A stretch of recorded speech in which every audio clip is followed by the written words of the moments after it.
Hello বন্ধুরা, শুভ সন্ধ্যায়। দেখো আমি আমার ছেলে দুজনে রেডি হয়ে গেছি। এখন আমরা একটু আমার মার সাথে বাজারে যাব। বাজারে গিয়ে দেখি কিছু কিছু কেনাকাটা করব। বাজারে যাই, গিয়ে তোমাদের সাথে আবার দেখা হবে। হাই বন্ধুরা, বাজার ঘাট করে চলে এসেছি। এরা কি এনেছি? দেখো কলা, ঠাকুর পুজো করার জন্য দুটো কলা এনেছি।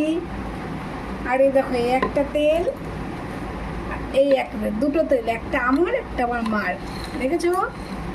আরও আছে একটা বোলিং এনেছি, শীতকাল পড়েছে যেহেতু বোলিং দিতেই হবে। আর আমার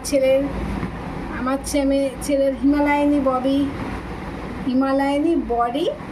লোশন, এটা আমার ছেলের জন্য, সব মাই দিয়েছে। আর এটা আমার ছেলের ক্রিম, টনসিলস বেবি ক্রিম। আরও আছে এটা কাজল, আর ঠাকুরের জন্য বাতাসা আর ধূপকাঠি। এগুলো হচ্ছে আজকে আমার শপিং।